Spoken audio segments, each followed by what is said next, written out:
He walked out on the night she was ready to tell him everything. Nico Valenti had built an empire on instinct, and in one night, his instincts destroyed him. His wife stood in the marble foyer of their Las Vegas penthouse, rain hammering the glass walls, holding a secret so large it could end wars or start them. She had the name, the bloodline, the child growing inside her. She had 3 years of patience and one final chance to save them both. But Nico Valenti chose another woman. And in doing so, he didn't just lose a wife, he lost a kingdom he never knew was his. If this story already has your heart, drop a like and tell me what city you're watching from. I want to see how far this story travels. Now stay with me, because what happens next will shake you to the core. Set. The rain came without warning, the way the worst things always do. One moment the Las Vegas skyline was blazing, a cathedral of neon and greed pressed against a desert sky. And the next, the storm cracked open above the strip, and rain slammed down in sheets so thick it felt like the city was being punished for something it hadn't done yet. The streets below the Valenti penthouse flooded fast. Gutters choked. Valets sprinted under awnings with their jackets over their heads, shoes already soaked through. 300 feet above all of it, behind floor-to-ceiling glass that ran the full length of the 52nd floor, Mara Voss stood perfectly still and watched the water run down the windows in long, crooked rivers. She had been standing there for 11 minutes. She knew because she had counted. Counting was something she did when the anxiety climbed too high, when the walls of whatever room she was in started to feel like they were closing in, and she needed something real to hold on to. Numbers were real. Numbers did not lie or shift or change their minds. Numbers did not look at you with that particular coldness Nico had perfected over the last 4 months. The look that said, "I am tolerating you," without his mouth ever having to form the words. 11 minutes since she had heard his voice from the bedroom. Not his voice speaking to her, his voice speaking to someone else. Low. Careful. Threaded through with something warm that he hadn't used with her since their 2nd year of marriage. Maybe longer. She hadn't meant to hear it. She had come upstairs early from the private dinner they were supposed to be attending together. A dinner she had dressed for, sat through the first course of, then excused herself from, when the nausea hit again. The 3rd time this week. She had taken the private elevator up while Nico stayed at the table to close some deals she wasn't supposed to ask about. That was the unspoken contract of their marriage. She did not ask, and he did not lie. Most of the time it worked. Tonight it didn't. She had stepped off the elevator and heard him before she even reached the bedroom doorway. Standing in the hallway outside the suite, tie loosened, one hand pressed flat against the window glass like he was trying to feel the storm through it. His back was to her. He didn't hear her come in. "I know," he said into the phone. "I know. I'll handle it." A pause, then quieter. "I want to see you tonight." And that was all.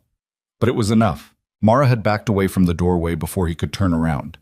She had walked to the far end of the living room, past the white sectional they had argued over buying, past the bar cart she almost never touched, past the glass coffee table where she had once left a positive pregnancy test face up because she couldn't figure out how else to begin that particular conversation.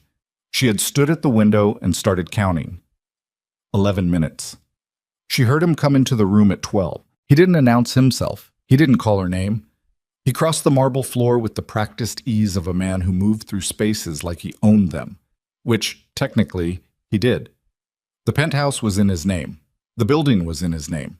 Most of the city, in one way or another, was in his name.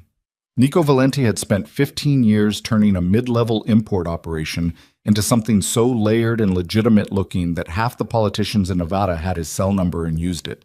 He was 41 years old. He had a serpent tattoo that started behind his left ear, wound down his neck, and disappeared beneath his collar, a relic from the years before the suits and the lawyers and the offshore accounts. He had charcoal eyes and a jaw that looked like it had been carved out of something expensive, and he had a way of entering a room that made other men straighten their spines without realizing they were doing it. He stopped when he saw her at the window. "You're back early," he said. "The food wasn't agreeing with me." He was quiet for a moment. She could feel him measuring the air between them, the way he always did, reading it for threat levels, for shifts in temperature, for anything that might require a countermove. Nico Valenti had not survived this long by missing things.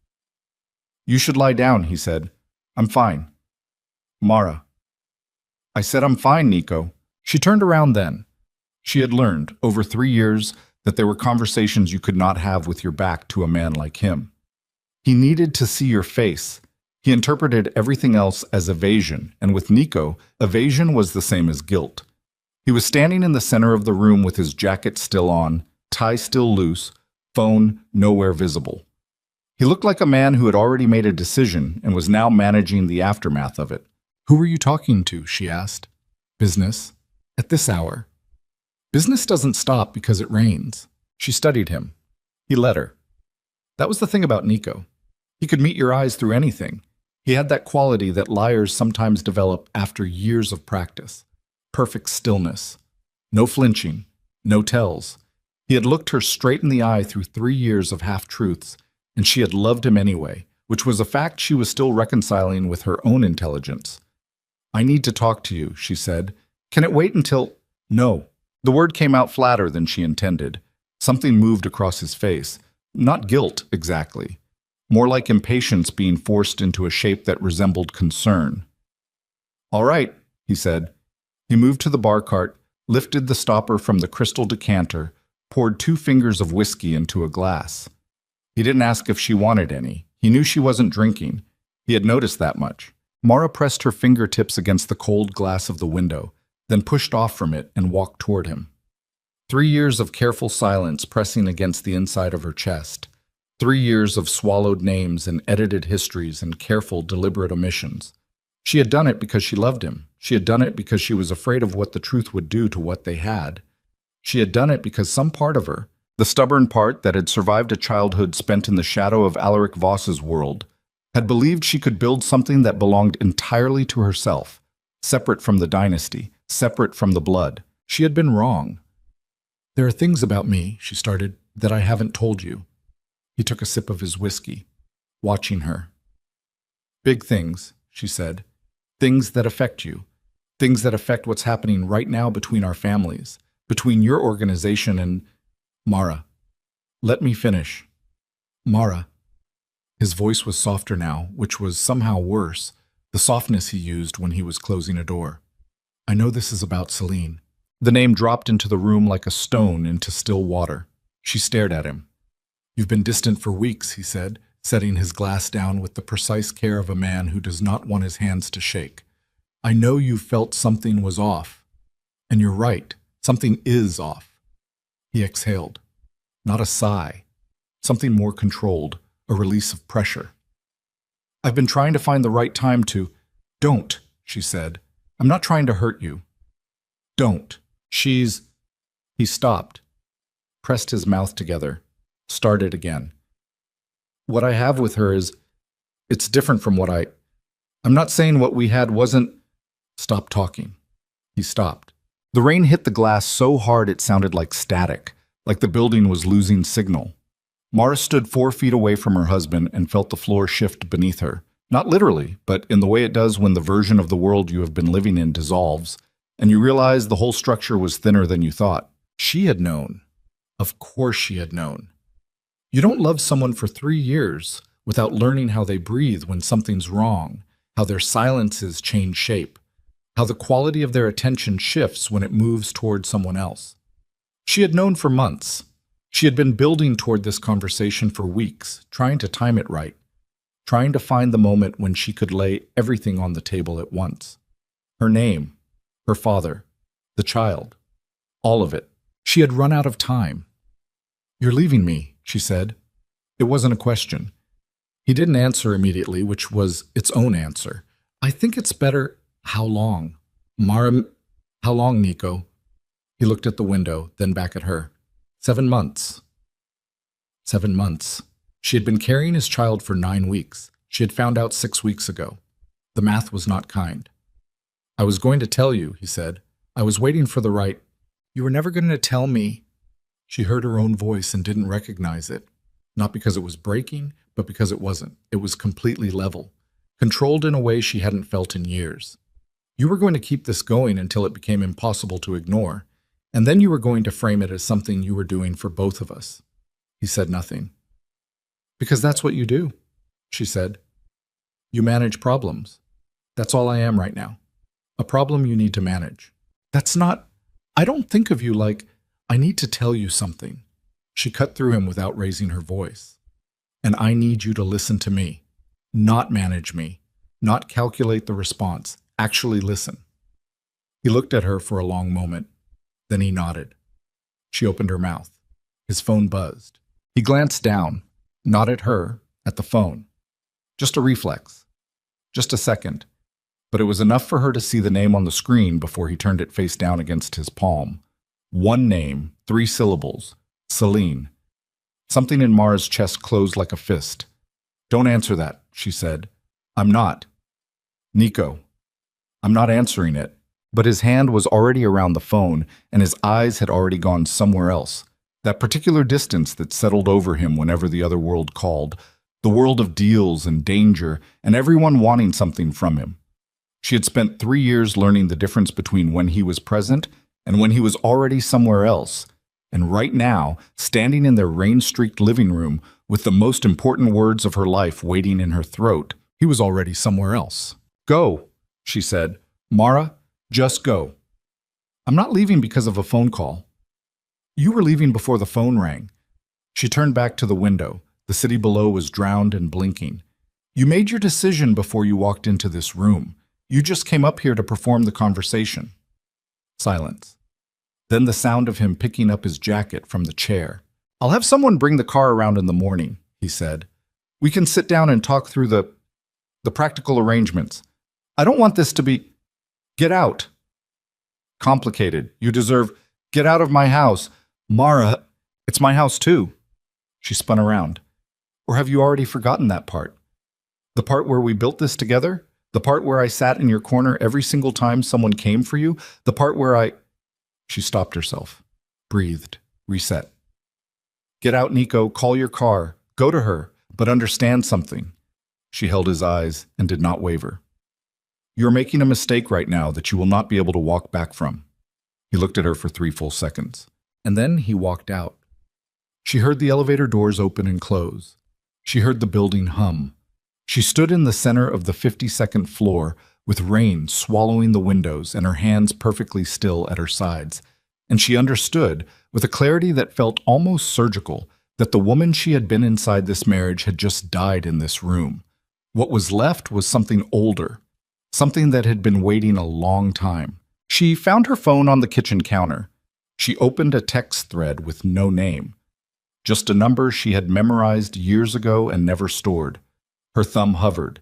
Then she typed, He walked out. I didn't tell him. I need more time. The reply came back in under a minute. You don't have more time. 24 hours, Mara. After that, I move. Her father's precision, her father's patience.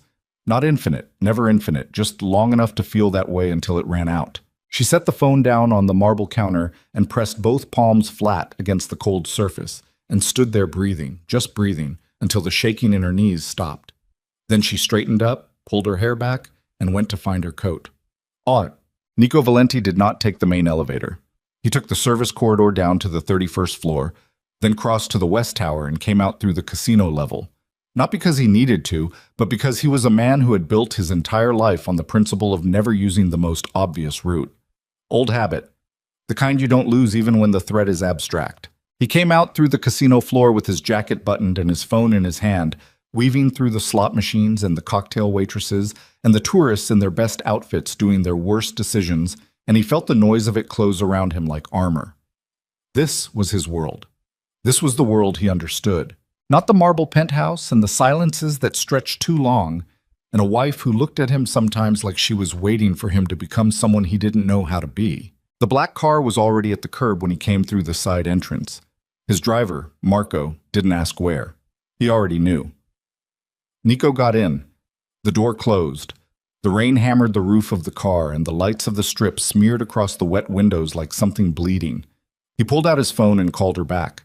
She picked up on the first ring, the way she always did. Like she had been holding the phone and waiting, which she probably had, because Celine Cruz was a woman who understood that availability was its own kind of power. She was 34 and ran the most exclusive private events operation in the Western Corridor, and knew everyone worth knowing and some people who were dangerous to know. and she had been sliding through the edges of Nico's world for 2 years before she slid into his life in a way that felt at the time like inevitability. "Tell me you're on your way," she said. "I'm on my way." "Did you?" "It's handled." A pause. "How handled?" "I walked out." He could hear her exhale, slow and satisfied, like someone who had been expecting a certain word and finally heard it. "Good," she said. "Come to the Bellagio. Private dining. I already ordered." He watched Las Vegas slide past the windows, wet and electric and indifferent. "Give me 20 minutes, he said. He ended the call. He did not let himself think about Mara standing at that window. He did not let himself hear the particular flatness in her voice when she said, "Get out of my house." Not crying, not screaming, which would have been easier, just that terrible calm, like a door being shut on something that would not reopen. He was good at not letting himself think about things. It was the core competency that had gotten him to the 52nd floor in the first place. Chess. The Bellagio's private dining level was accessed through a corridor that most guests never knew existed. Past the wine cellar, through a door that looked like part of the wall, down a short hallway carpeted in charcoal. No signage, no host station, just a series of rooms, each one sealed, each one swept for devices twice per evening. It was the kind of place where decisions were made that would only become public years later, if ever. Celine had the corner room. She was already seated when he arrived, one arm draped over the back of her chair, a glass of white wine in her other hand, wearing something dark red that she knew she looked extraordinary in because she wore it specifically when she needed him to stop thinking clearly. She had dark hair cut to her jaw and cheekbones that photographers followed around rooms, and she had the particular quality of a woman who had been underestimated enough times that she had learned to turn it into a weapon. She watched him cross the room and sit down across from her without standing to greet him. Another precise choice, calculated to remind him that she was not waiting on him. She was allowing him to arrive. "You look like you've been through something," she said. "It's raining." "It's more than that." She studied his face. She didn't take it well. She took it exactly how she took it. "It's done." "Is it?" He looked at her. "Yes." Celine swirled her wine. "Nico, I know you. You walk out of a room, but half of you stays behind. You're going to spend the next 3 days wondering if you made the right call." "I made the right call." She had that look, didn't she? That quiet, devastated look that makes you feel like a monster. He didn't answer. "She's very good at that look," Celine said, without particular malice, the way you would describe a tool someone uses. "She's been using it for 3 years to keep you at arm's length from everything you should be paying attention to. You said it yourself. She's never given you the full picture. She holds things back. You don't actually know who she is." "I know who she is." "Do you?" Celine set her glass down. "Because I've been looking into Mara Voss." She said the last name the way you say a word you've been researching, with familiarity. "Not Mara Valenti. Mara Voss. And I found some things, Nico, that I think you need to hear." Something moved at the back of his neck. A cold thing. "What kind of things?" he said. Celine leaned forward, elbows on the table, and her expression was all precision now, all business, all of the charm set aside for something sharper underneath. This was the version of her that had survived things he hadn't asked about yet. This was the version that wore dark red because it made men stop thinking. "The kind of things," she said, "that tell me your wife has been lying to you about everything that matters since the day you met her." The waiter arrived with the first course. He set the plates down with the practiced invisibility of someone paid to have no memory. Celine thanked him without looking at him. Nico sat across from her and felt the cold thing at the back of his neck start to spread, but he did not take out his phone. He did not call Mara back. He reached for his fork, and he listened, and the rain kept coming down outside, 30 stories above the street, and his wife stood somewhere in the city with something enormous waiting on her tongue, and he let the distance between them grow. Cade Rourke got to the penthouse 23 minutes after Nico left it. He had a key, not because Nico had given it to him for domestic reasons, but because Cade Rourke had keys to everything Nico Valenti owned, operated, or occasionally used as a meeting point. That was his function. Not bodyguard, not enforcer, not advisor. All of those things at different hours. But the actual function was this. Cade was the person Nico trusted to know where all the doors were. He was 46, former military, former private security, former enough things that the specifics had blurred into a general competence for managing danger. He had a wide face, a broken nose that had healed crooked, and the kind of stillness in his eyes that came from having been in situations where flinching cost you something you couldn't get back. He had worked for Nico for 9 years. In that time, he had seen marriages, deals, threats, close calls, and the slow accumulation of a man who was starting to outgrow the size of his own judgment. He had been trying, for the last 4 months, to tell Nico something. Nico had not been in a listening mood.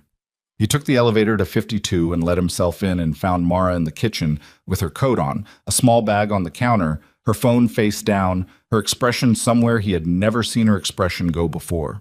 Not distress, not anger.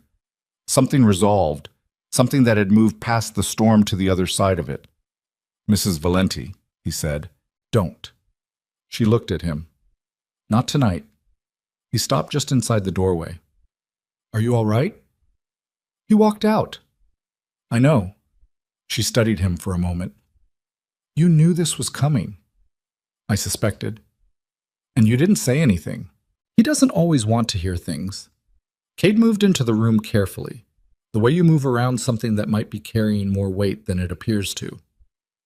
"I'm not here to defend him. I'm here because I need to tell you something, and I need you to not be somewhere else for the next 10 minutes while I say it." Mara looked at him for a long moment. Then she turned and unzipped her coat and draped it over the back of a kitchen stool and sat down. Her back was straight, her hands were flat on the counter. "Talk," she said. He sat across from her. "I've been monitoring the situation between the Valenti organization and the Voss family," he said, "on Nico's behalf. He's been making moves in the East Coast corridor for about 8 months. Import lanes, property, some financial instruments that the Voss people would consider an encroachment." Mara said nothing. "He doesn't know about the connection," Cade said. "Between you and—" He stopped, rearranged. "He doesn't know your father's name is Alaric Voss." The silence that followed was very specific. It had edges. "How did you find out?" she said. "Not a question." "I'm good at my job." "How long have you known?" 6 weeks. She exhaled through her nose, something that might have been a laugh in different circumstances. "And you didn't tell him?" "I told you first." "I'm not sure that's better." "I wanted to give you the chance," Cade said, "because if I told him, I couldn't control what he did with it, and what he did with it could have started something that couldn't be unstarted." Mara pressed her fingers against the marble counter. "My father called tonight," she said. 24 hours. That's what he gave me. I bring Nico to the table or the Voss organization moves against everything Nico has built." Cade sat very still. "Everything," she repeated. He looked at the table between them. Then he looked up. "Nico doesn't understand what he's walking toward." "No," she said. "He doesn't. He needs to hear this from you." "I tried." Her voice was completely flat. "I was standing in this room trying to tell him, and his phone buzzed, and he looked at her name, and he chose. Right in front of me, Cade. He made the choice right in front of me, and I couldn't—" She stopped, pressed her lips together. "I have to go find him." "He's at the Bellagio." Of course he was. Of course Celine had already arranged something elegant and controlled in private.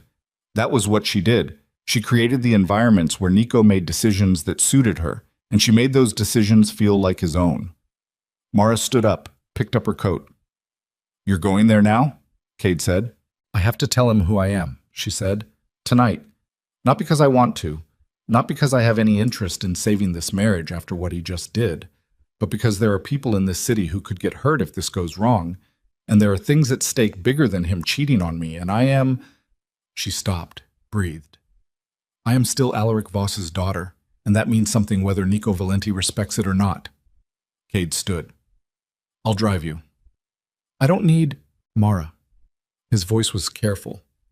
Careful in the way people are careful when something fragile is also something important. "Let me drive you." She looked at him. Then she nodded. They went to the elevator together. The building hummed around them. The rain was still going. Harder now, if anything, the kind of rain that made Las Vegas look briefly like the desert it actually was. like the neon and the marble and the illusion of abundance had been temporarily washed away. Mara stood in the elevator with her hands in her pockets and her jaw set, and the ghost of the conversation she had never gotten to have pressing against her ribs like something trying to get out. She had one shot. She had 23 hours left of her father's patience.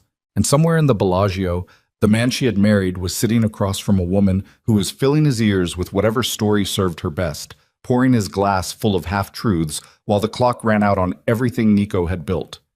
The elevator reached the ground floor. The doors opened. Mara Voss walked out into the rain. Haha. At the same moment, in the private dining room of the Bellagio, Selene Cruz was finishing a sentence that Nico would not be able to unhear. "The Voss family has been watching you for months," she said. Her wine glass was empty now. Her hands were calm on the table. "They consider your East Coast operation a direct challenge, and they have the reach to flatten you inside of 60 days. Your clubs, your routes, your legitimate fronts.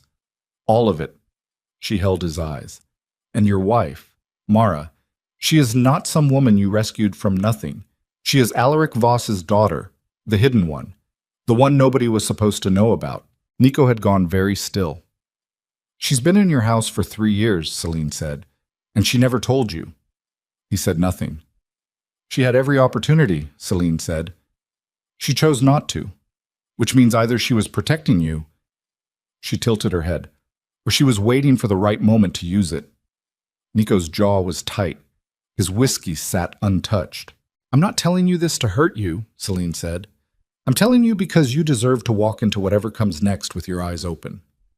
She reached across the table and touched the back of his hand, just briefly, just precisely enough.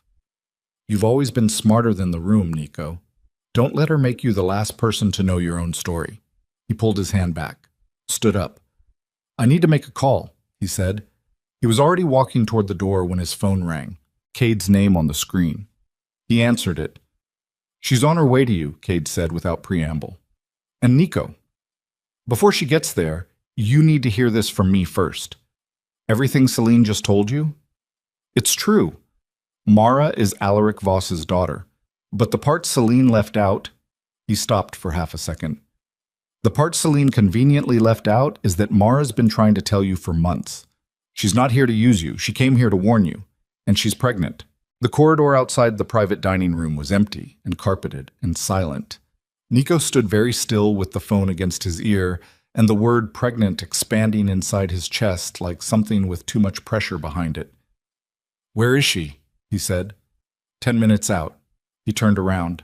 Selene was standing in the doorway of the dining room, leaning against the frame, watching him with an expression he had never quite read correctly before. Or maybe he had read it correctly and chosen not to believe it. Something hungry underneath the warmth, something calculating underneath the care.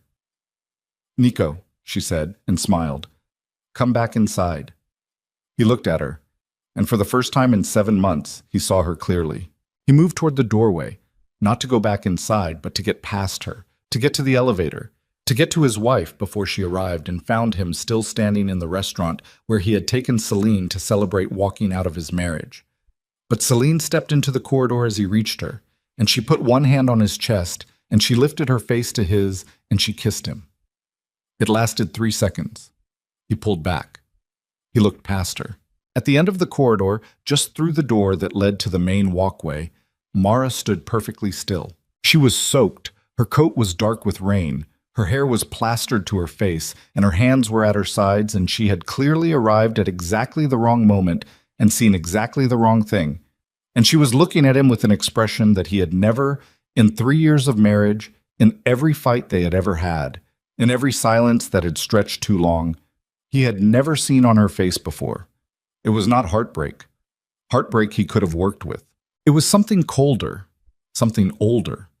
The expression of a person who has just received the final piece of evidence they needed and found that it confirms everything they feared. "Mara?" He stepped around Selene, hand out. "That's not..."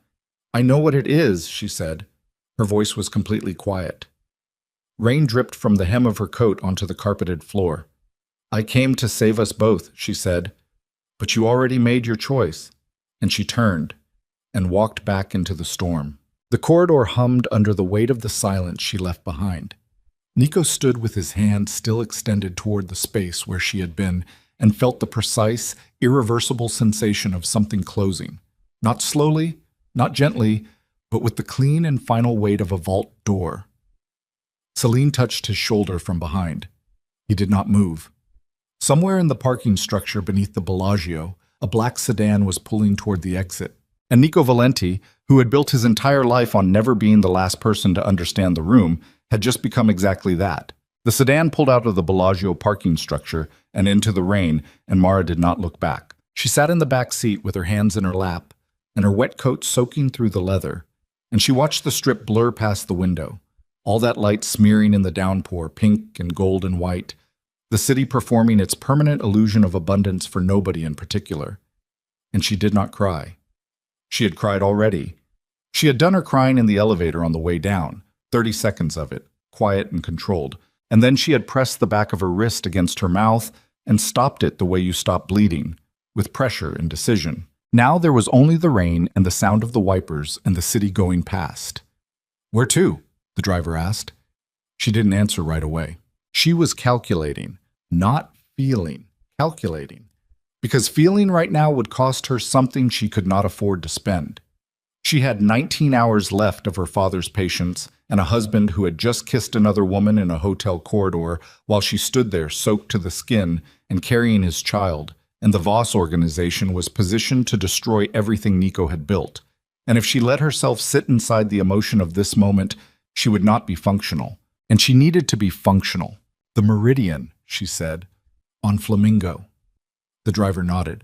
She pulled out her phone, opened the thread with her father's number, stared at the last message. "You don't have more time. 24 hours, Mara. After that, I move." And typed back, "He didn't hear me. I need a face-to-face. Tonight." She hit send, then she leaned her head back against the seat and closed her eyes and let the car carry her through the storm. The Meridian was not a casino, and it was not a hotel. It was a private residential tower that had been built 12 years ago by a development company that no longer officially existed, on a block that most people drove past without registering. The lobby had no signage. The staff had NDAs. The 47th floor had been maintained at Alaric Voss's expense for 11 years as a staging point. Not a home, not exactly, but a place where the infrastructure of his world could operate without the inconvenience of visibility. Mara had a key card she had not used in 14 months. It still worked. She went up alone. The elevator was slower than the Bellagio's, quieter, and it smelled faintly of something expensive and cold, like money kept in climate control. She stood in it and looked at her own reflection in the brushed steel doors and barely recognized the woman looking back. Coat dark with water, hair destroyed by the rain. Eyes that had gone very flat and very focused in the way they went when she was running on something harder than ordinary emotion. She looked like her father. She had always hated that. The elevator opened directly into the apartment. It was large and sparse and lit at low levels. Furniture selected for function rather than comfort, everything in charcoal and gray and the particular beige of expensive restraint. It smelled like her childhood, which was to say it smelled like nothing, because Alaric Voss had spent his entire life ensuring that the spaces he occupied gave nothing away. He was standing at the window. Of course he was. Alaric Voss was 63 years old and looked 55 on a bad day, and looked like a sculpture on a good one. He was tall, with the posture of a man who had spent his whole life refusing to let gravity win. Silver hair. A face with deep lines in it that didn't suggest age so much as pressure. The physical record of decades of decisions made at altitudes that thinned the air. He was wearing a dark suit at 11:30 at night because Alaric Voss did not own casual clothing. He had once told Mara, when she was 12, that the way a person dressed was the first negotiation of every day, and he had never lost that negotiation in his life. He turned when she came in. He looked at her for 2 seconds, the coat, the hair, the particular set of her jaw. "Sit down," he said. "I'm not going to—" "Mara, sit down." She sat. He crossed to the bar, not the ornate kind, just a clean counter with 3 bottles and 2 glasses, and poured water into a glass and brought it to her. Not whiskey, not wine. Water, because he had clocked the pregnancy 4 weeks ago through a source she had not identified yet, and had said nothing about it, and this was how Alaric Voss acknowledged things he wasn't supposed to know, by adjusting his behavior without explanation and waiting for you to figure out the math. She took the water. He walked out, she said. I know. I tried to tell him tonight. He didn't listen. I know that too. Then you also know that I am out of moves, she said. He's not at the table. He's at the Bellagio with a woman who has been feeding him information about our family. I don't know how much she knows or where she's getting it, but she knew enough tonight to tell him things that... She stopped, pressed her mouth together. He's going to come looking for me. Maybe tonight. Maybe tomorrow. And whatever state he's in when he does, it's going to be reactive. He's going to be angry and off balance, and you know what Nico does when he's off balance. He makes aggressive moves, Alaric said. He sat across from her, unhurried. Yes, which plays directly into the position I've been building. I know. So the question is whether you still want to prevent this. He looked at her with those flat gray eyes that she had inherited and spent her entire adult life trying to soften. Because from where I sit, Mara, the marriage is over. The man showed you who he is tonight. You have a child coming. You have a name that opens every door on the eastern seaboard. The question of why you are still trying to protect someone who chose another woman over you is one I have been sitting with for several hours. Nitoir Singh. Mara looked at the water glass in her hands. It's not about protecting him, she said. Then what is it about? It's about what happens to the people around him when you move. She looked up. His lieutenant, Cade Rourke. He's been loyal. He's been trying to do the right thing. His staff, his legitimate operations. There are 400 people employed in those buildings who don't know anything about the import lanes, who just come to work and cash their checks. And there is... She stopped. Alaric waited. There is a child, she said quietly. Nico's child, who will grow up knowing either that her parents went to war with each other or that her mother tried to stop it and couldn't. She met her father's eyes. I'm not protecting him. I'm protecting the story she'll grow up with. Alaric was quiet for a long moment. He had the ability, which Mara had never fully adapted to, of being silent in a way that felt active rather than empty, like he was processing at a depth that didn't require expression. 12 hours, he said finally. Father, that's the adjustment. 12 hours from now, not 24. If Nico Valenti is not sitting across from me with a willingness to negotiate by 11 tomorrow morning, I began. And Mara, he leaned forward slightly. I will not be moved again after this. You understand? She understood. She stood up. Set the water glass on the table. There's something else, she said. The woman, Celine Cruz. She knew things about our family that she shouldn't have access to. Specific things. I want to know where she's getting her information. Something shifted in Alaric's expression. Barely. A tightening around the eyes. We can discuss that, he said. No. Tell me now. Mara. She knew I was your daughter, father. She knew the name Voss. She knew about the East Coast operation. That's not public information. That's not something you find on a background check. Mara held his gaze and did not let it go. Who is she? Alaric stood, straightened his jacket, a habit she recognized, the motion he made when buying exactly 2 seconds. She is someone who is paid to create proximity to Nico Valenti, he said. The room went very still. By whom? Mara said. By people who want the Valenti operation disrupted, who have interests in the Eastern Corridor that conflict with both our families and Nico's. He moved to the window, the same window position she had found him in when she arrived, which meant it was his thinking position, which meant he had already been thinking about this. Celine Cruz is not simply a woman your husband became infatuated with. She is a placement. She was engineered into his life. Mara stood very still. And you knew this. I became aware of it. When? 3 months ago. 3 months. Her voice did not rise. It was somehow worse that it didn't. You knew for 3 months that someone had deliberately inserted a woman into my marriage to destabilize it, and you said nothing to me. I was monitoring the situation. She destroyed my marriage tonight. The control cracked for exactly 1 second. 1 second where Mara's voice went tight, and something raw got through. Then it sealed again. She stood in a hotel corridor and kissed my husband in front of me. She has been in his ear for 7 months telling him I'm ordinary and untrustworthy and not worth his time. And you knew. You watched it happen. Alaric turned from the window. His expression was the one she knew worst, the one that was not without feeling, but that placed feeling several rooms away from the current conversation.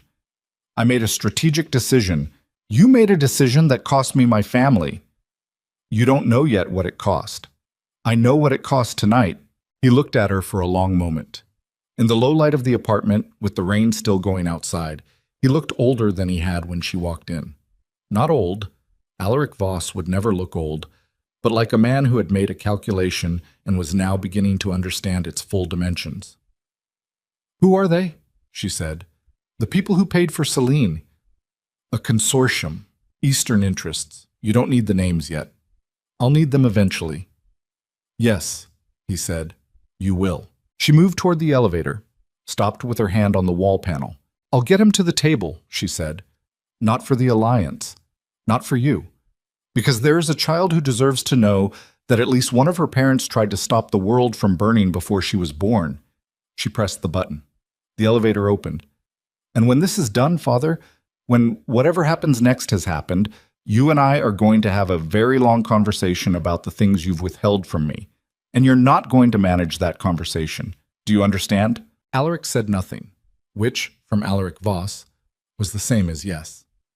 Nico got back to the penthouse at 12:47 in the morning. He knew she was gone before the elevator opened.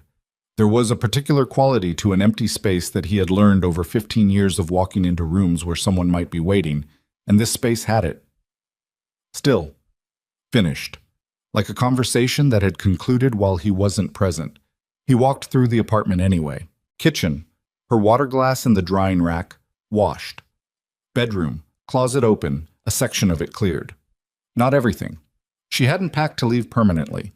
She had taken what she needed for 1 or 2 nights, which meant she was coming back, or she expected something to be resolved before she had to decide whether to come back. He stood in the bedroom doorway for a while. He called her number. It rang 4 times and went to voicemail. He didn't leave a message. What would he say? Every version of the sentence that formed in his head felt insufficient, and some of them felt dishonest, and he was done, after tonight, being dishonest about the dimensions of what he had done. He went to the living room, poured himself the whiskey he hadn't touched at the Bellagio, sat on the white sectional that they had argued about buying, and looked at the rain on the glass and thought about a word. Pregnant. Kate had said it in a corridor, and he had not asked for confirmation because he had not needed to. Because the math was there if you looked at it, the nausea she had mentioned 3 times this week, the way she had stopped drinking without explaining why, the pregnancy test she had left on the coffee table 6 weeks ago and then quietly removed without ever starting the conversation. He had been careful not to start either, because starting it would have required him to stop moving long enough to exist inside the life they had built together, and he had not been willing to do that. He had not been willing to slow down. And now Alaric Voss was somewhere in this city with 24 hours of patience that were ticking down, and his wife was gone, and the woman he had chosen instead had been placed in his life like a loaded mechanism by people he didn't have names for yet. And he was sitting on a sectional he had argued about in a marriage he had treated like an inconvenience. He picked up his phone and called Cade. It rang once. "Where is she?" Nico said. "Somewhere safe. I don't know the exact location." "Cade, she didn't tell me where she was going, Nico. She's not obligated to." A pause. "You need to understand what's in motion right now.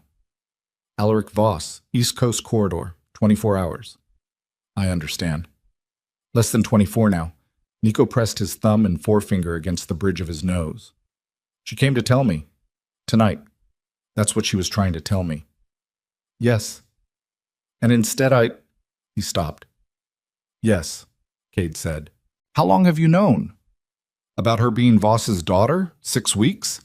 The answer was flat and even, which meant Cade had been prepared for this question and had decided on honesty over self-preservation, which was why Nico had kept him for 9 years. "I found out through a financial trail. I came to her first. I gave her the chance to tell you herself." "Why?" "Because the way information lands depends on who delivers it, and I thought it would land better from her." A pause. I was right about that. I was wrong about the timing. Nico was quiet. Celine Cruz, he said. What about her? She knew. She told me before I could get to Mara. She already had the information. Mara's name, the Voss connection, the Eastern operation. He set his glass down on the coffee table with a sound that was too loud for the room. Nobody gets that information by accident. Where is she getting it? A longer pause, the kind that meant Cade was deciding how much to say. Cade? I've been looking at her for the last 4 months, Cade said. Her financial history, her client list, there are deposits that don't match her event business. Regular? Clean. But too clean. The kind of clean that means someone knows how to structure transactions. Someone is paying her. Someone has been paying her for the better part of a year, Cade said. I don't have the source yet. But Nico. The timing matches. The payment started right around when she made contact with you. The rain hammered those windows. Nico sat with his phone against his ear and felt something he almost never felt. Not fear, not exactly, but the cold clarity of a man who has just understood that he is standing inside a trap that was built specifically for him and has been standing in it for 7 months and only just now noticed the walls. Get me a name, he said. By morning. I'm already working on it. And find Mara. Another pause. Nico, Cade said. She's not going to want to see you tonight. I know. Let her? I know, Cade. Find her anyway. I'm not going to call her. I just need to know she's safe. He stood up from the couch, walked to the window. The city below was still drowning. And get me on Alaric Voss's schedule. Whatever it takes. Whatever I have to offer as an opening position. You want to go to him first? He's the one with the clock running. Nico pressed his hand flat against the glass. Cold. Real. The exact opposite of everything tonight had felt. The only move I have left is to go in with nothing and let him see it. No leverage, no counterplay, just the truth about what I didn't know and what I'm willing to do about it. That's not how you usually operate. No, Nico said. It's not. He ended the call. He stayed at the window for a long time. The rain started to ease, not stop, just lighten. And the neon below re-emerged through the wet, bleeding its colors back into the street. And he watched it and thought about a woman standing in a hotel corridor with rain dripping from the hem of her coat, looking at him with the expression of someone who had just received the last piece of evidence they needed. I came to save us both. But you already made your choice. He had. He had made it before he knew what he was choosing. He had made it by not asking the right questions, by preferring the version of Mara that required nothing of him. The quiet wife, the background presence, the woman he had told himself he had rescued from nothing, which was a story he had told because it made him the protagonist, and that was a role he had always cast himself in. He had never once asked himself what she might have rescued herself from before she met him. He turned away from the window. There was work to do. Not redemption. He was clear-eyed enough to understand that redemption was not a single night's work, if it was achievable at all. But there was damage to understand, and truth to locate, and a meeting to arrange with a man who had spent 60 years building something that Nico had been carelessly encroaching on for 8 months without knowing who owned the ground he was walking across. He went to his desk. He opened his laptop. He started making calls. At 2 a.m, in a suite at the Meridian that smelled like climate-controlled silence, Mara lay on top of the covers with her shoes off and her phone on her chest and stared at the ceiling. She had taken 3 sips of water. She had not eaten since the first course at a dinner she had left early. She was aware of the baby in the particular way she had been aware of it since 6 weeks ago, not as a medical fact, but as a presence, a weight of potential, something real that was happening inside her body regardless of what was happening outside of it. Her phone buzzed. Not Nico. She had declined his call an hour ago and felt nothing. The number on the screen was one she didn't recognize. She answered it. Mara Voss? A woman's voice. Smooth. The careful smoothness of someone who had practiced sounding unconcerned. I think we should talk. Mara sat up. Who is this? She said. You know who this is. She did. She had heard that voice twice tonight, once through a corridor wall, once in her own memory on the way to the Meridian.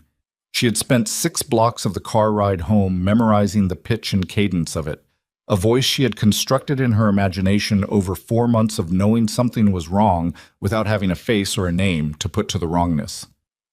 "Celine," she said. "There she is." The smile in the voice was not warm. "I wasn't sure you'd pick up.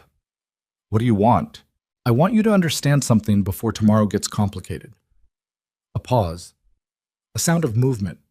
Glass being set down, maybe. "I'm not your enemy, Mara. I was a tool. Somebody else's tool. I was paid to get close to your husband, and I did my job. That's all this was." Mara stood up from the bed, moved to the window. "You expect me to thank you for explaining that?" "I expect you to be smart enough to hear what I'm actually telling you."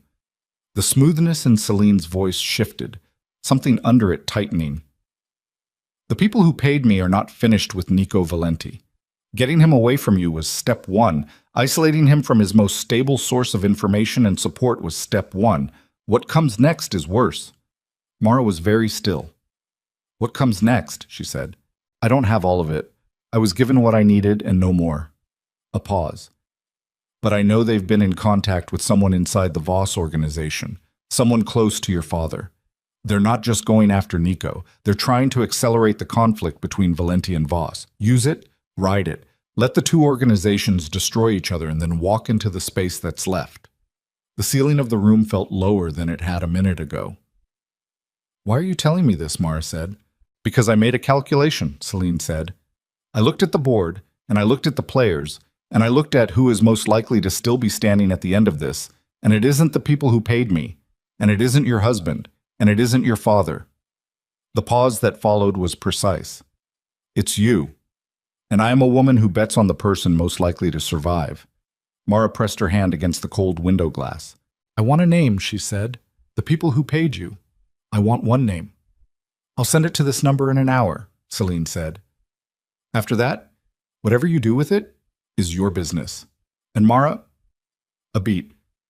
"Whatever you think of me for what it's worth, I didn't expect to like you. Most men's wives are boring. You're not boring." She ended the call. Mara stood at the window with the phone in her hand and the rain outside finally slowing to something that looked like drizzle. The city below re-emerging in pieces, wet and bright and indifferent. Someone inside the Voss organization, close to her father. She looked at the phone in her hand. Then she opened her contacts, found the unsaved number, her father's number. She did not call him, not yet, because Alaric Voss was 63 years old and had built a dynasty on the principle of controlling information flow, and if someone inside his organization had been turned, he would manage the revelation of that information the same way he managed everything, by using it as a lever before she could use it as a warning.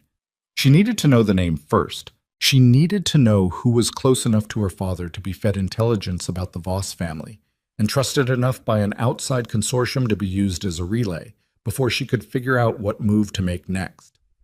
She sat on the edge of the bed. She set a timer on her phone for 55 minutes. She closed her eyes.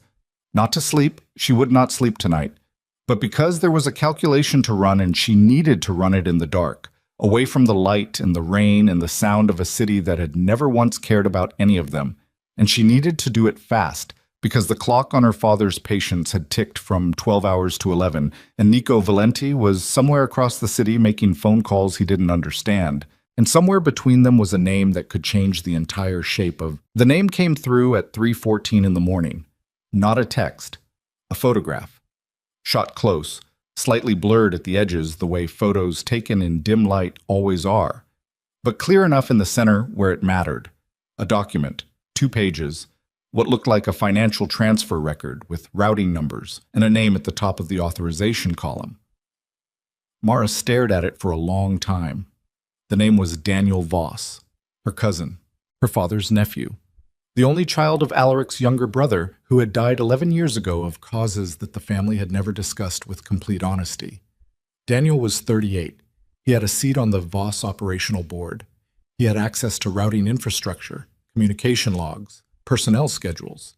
He had been present at every major strategic meeting for the last 4 years because Alaric had been grooming him as a secondary successor, not the primary. That was always going to be Mara, hidden or not, but a contingency, a loyal backup. Loyal.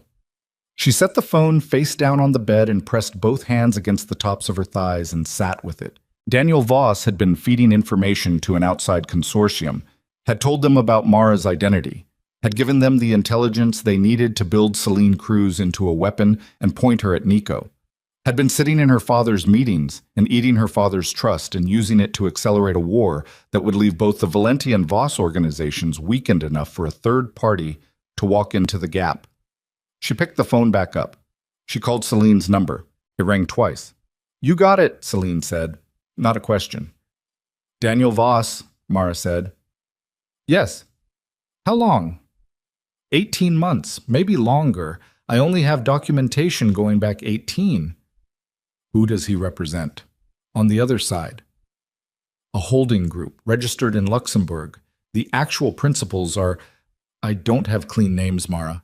I have structures, shell layers. Whoever they are, they're very good at not being found. But Daniel is findable." "Daniel is very findable," Celine said. Mara stood up, walked to the window. The rain had stopped. Las Vegas below was doing its post-storm thing, the streets catching all that light and throwing it back twice as bright, everything washed and gleaming and fake. "Why didn't you come to me with this sooner?" she said. "Because sooner you were the Mark's wife, now you're something else." "What am I now?"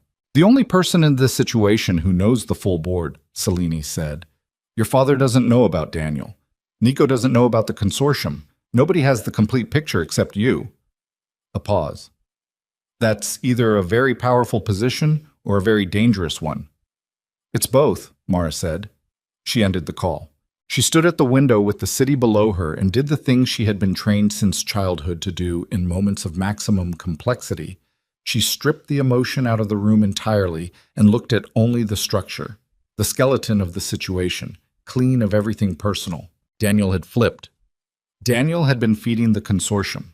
The consortium had engineered Celine to fracture the Valenti-Voss proximity before any alliance could form, because an alliance between those two organizations would have been untouchable, and untouchable was bad for whatever the consortium was building in the Eastern Corridor. The plan was working. Nico had walked out on her. Her father's clock was running. The two organizations were 48 hours from open conflict, but Daniel didn't know she knew. That was the only card she had. She reached for her coat.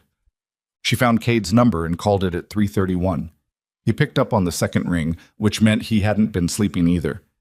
"I need you to set up a meeting," she said. "Not with Nico. With Daniel Voss." A pause. "Alaric's Daniel." "Yes." "Mara, what?" "I need it to look casual, not arranged. Can you do that?" "I can do most things," Cade said carefully. "But if you're telling me what I think you're telling me, I'm not telling you anything yet. I'm asking you to make a call. Tell him Mara Voss wants a family conversation. Tell him she's frightened and she needs someone from the family who isn't her father." She paused. "He'll come. He'll think it's an opportunity." Another pause. Longer this time. "When?" 7 this morning, before my father's people start the day." She looked at the city. "There's a breakfast place on West Sahara. The Copper Rail, private booths in the back. Tell him there." "All right," Cade said. He didn't ask more questions, which was one of the things that made him valuable. "And Nico? What about him?" "He's been up all night. He's been making calls. He asked me to find you." "I know."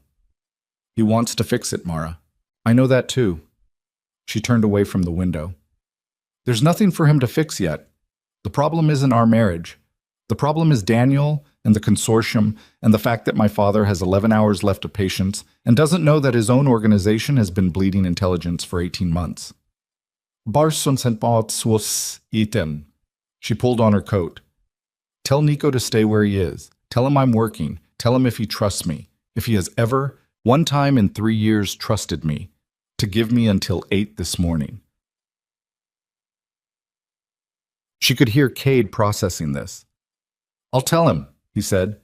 She ended the call and picked up her bag and walked to the elevator and went down through the silent building and out through the lobby into a Las Vegas night that smelled of rain and ozone and the particular clean slate feeling that comes after a storm when everything terrible has been washed to the surface and is just sitting there, visible, waiting to be dealt with.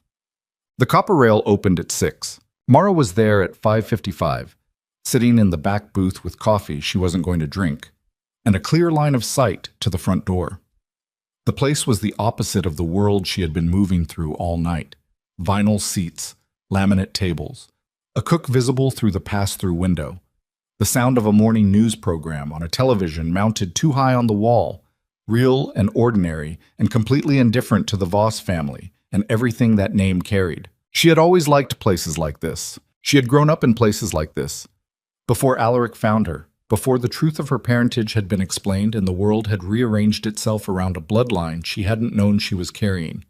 She had been 11 years old, living with her mother in a 2-bedroom apartment in Philadelphia.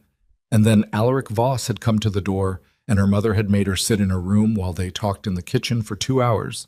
And when Mara came out, her mother's face had the particular emptiness of someone who has just been paid a very large amount of money to relinquish something, and her life had changed. She did not let herself live inside that memory for long. The door opened at 7:04. Daniel Voss was a large man, broad through the shoulders, his father's build, with Alaric's gray eyes and a face that was softer than Alaric's, less structured, the face of a man who had grown up in the orbit of power without having had to generate any of his own. He was wearing a jacket over a button-down, which meant he had dressed quickly when Cade called.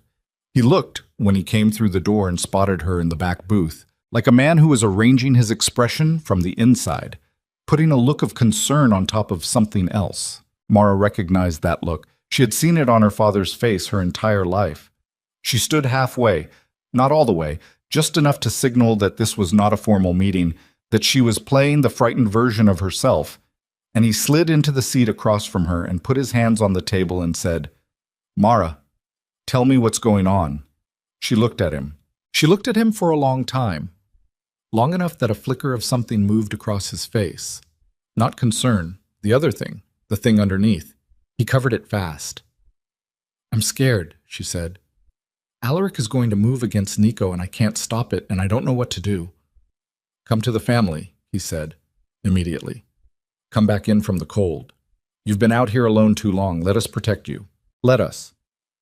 She noted it. "Not let me. Not let your father. Let us," as if the family were a unit with a shared position that he was representing. "He'll hurt Nico," she said. "Nico Valenti is a problem that needs to be resolved," Daniel said. His voice was warm, the careful warmth of a person managing someone they consider manageable. "The encroachment on the eastern corridor can't be allowed to stand. Alaric won't back down from that. What if I could get Nico to back down first? Can you? Maybe, if I had time." "You don't have time, Mara. You know that. What if I could extend it?" She leaned forward, let her voice drop slightly, played the thing she needed him to believe, that she was desperate, that she was reaching. "Daniel, you have influence with Alaric. You're the only one who does besides me. If you told him you needed more time to assess the situation, he'd listen to you. He trusts you." Something happened in Daniel's eyes then. It was very small, and it lasted less than a second. A satisfaction. Not the satisfaction of someone being asked for help. The satisfaction of someone watching a plan unfold exactly as predicted. The satisfaction of someone who had calculated that this conversation would happen and was now watching their calculation confirmed. He didn't know she had seen it. "I'll do what I can," he said. "But Mara, you have to be honest with me. Is there something Alaric should know? Something you've been holding back about your relationship with Valenti?" There it is. He wasn't offering help. He was harvesting information. He wanted to know what she knew, what she had told Nico, what intelligence existed in the space between the two organizations that hadn't been accounted for in whatever plan the consortium was running. She sat back. She let her hands rest flat on the table and looked at her cousin across the laminate surface of a diner booth and felt something harden inside her chest that had been soft and uncertain all night. Something that stopped being sad and started being something else. "Yes," she said, "there is something Alaric should know." "What is it?"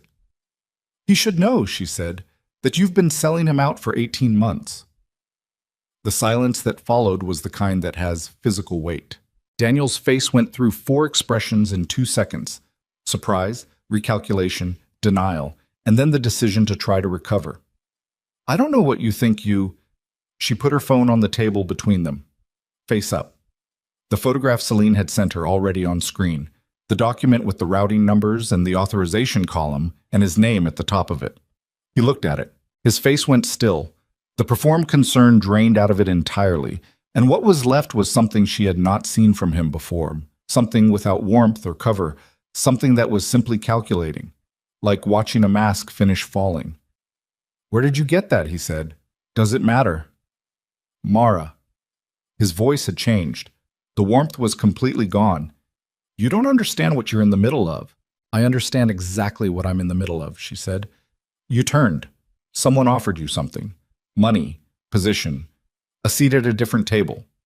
And you sold your family's intelligence to a Luxembourg consortium that engineered a woman into my husband's life to fracture any alliance between Valenti and Voss, because a combined operation would have been too strong for them to compete with in the Eastern Corridor." She held his eyes. "How am I doing?" Daniel looked at her for a long moment. Then he leaned back against the vinyl seat, and the last of the performance left his body, and he crossed his arms, and he looked at her the way a man looks at a problem he is reconfiguring his response to in real time. "You're smarter than Alaric gives you credit for," he said. "Everyone is smarter than Alaric gives them credit for. That's his only real weakness." She pulled the phone back across the table. "Who are they?" "The principals behind the consortium." "I'm not going to tell you that." "Daniel, I'm not going to tell you because it won't help you," he said. "You think exposing me to Alaric solves this. It doesn't. The mechanism is already running. The consortium doesn't need me anymore. I gave them everything they needed months ago. The intelligence has been transferred. Celine has done her job. What's coming next doesn't require my participation." She stared at him. "What's coming next?" He was quiet. "Daniel, what is coming next?" He looked at the table, then at her. And she saw, not remorse. She didn't think Daniel was built for remorse, but something adjacent to it. The expression of a man who had made a transaction and was only now understanding the full cost of it.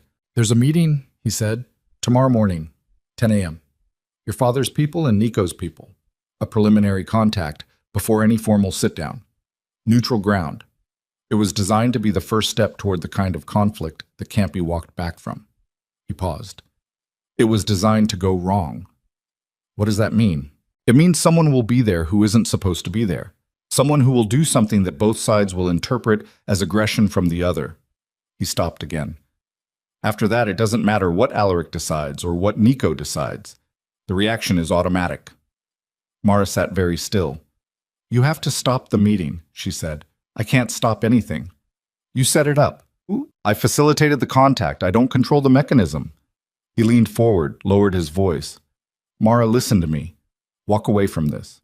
Take your child and walk away from both of them. From Nico and from Alaric. Whatever you think you can do in the next..." He checked his watch. 9 hours. You can't do it. The machine is bigger than you." She picked up her phone, stood up. "You're wrong," she said. "Mara, you're wrong about something fundamental." She looked down at him. "You think the machine is bigger than me because you've never seen me operate at full capacity. Neither has Alaric. Neither has Nico." She buttoned her coat. "Every single person in this situation has spent 3 years looking at a woman they believed was ordinary, quiet, hidden. That was a choice I made. Today I'm making a different one." She left $40 on the table for coffee she hadn't touched. She walked to the door. Behind her, Daniel said her name one more time. She didn't turn around. Outside, the morning was coming in. Las Vegas at dawn looked like a hangover. The neon faded against a sky going gray and pink. The streets still wet from the night before. The city in the transition between what it had been at midnight and whatever it was pretending to be by 9 a.m. She stood on the sidewalk and opened her contacts and found Cade's name and called it. He answered immediately. "How did it go?" He confirmed the meeting tomorrow at 10. "It's been engineered to trigger a conflict. Someone's going to be there who doesn't belong." She started walking. No destination yet. She needed to move while she thought. "I need Nico. I'll get him. Not on the phone. In person. I need to be in the same room with him." "Where?" She thought about it.